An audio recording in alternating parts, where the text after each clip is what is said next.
Muitas pessoas estão dedicando a mamon seus sacrifícios e não sabem.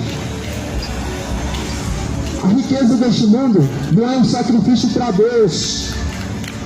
A prosperidade dessa vida não tem como você sacrificar para Deus.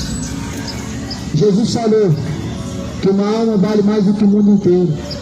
A única riqueza perante os olhos de Deus, verdadeira, é a sua alma. É uma alma, não é dinheiro.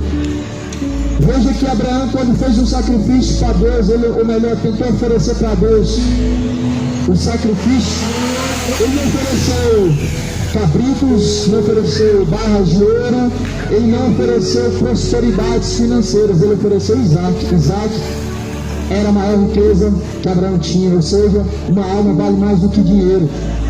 Não é assim hoje. Dizem que tudo que você tem de melhor para dar para Deus é o que você juntou nessa vida. É dinheiro, é carro, é casa. Muito pelo contrário. Nada disso tem valor para Deus. Isso não é sacrifício para Deus. Quando você se aplica a fazer, por exemplo, a fogueira santa, esse sacrifício, ele não está sendo recebido por Deus. É um sacrifício bom para Deus, porque na verdade quem está sendo glorificado é Mamon e não Deus. É Mamon que está recebendo sacrifícios em dinheiro, sacrifícios em forma de prosperidades e não Deus. Por que Deus ele iria querer sacrifícios? Sim, Jesus foi o sacrifício perfeito e Deus, ele consumou em Jesus o verdadeiro sacrifício.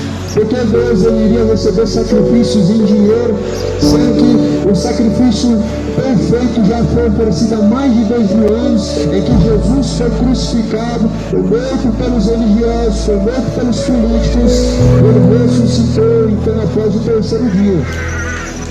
Jamais Deus iria receber outro sacrifício. Jamais Deus iria querer receber sacrifícios em dinheiro. Misericórdia, quero e não sacrifício.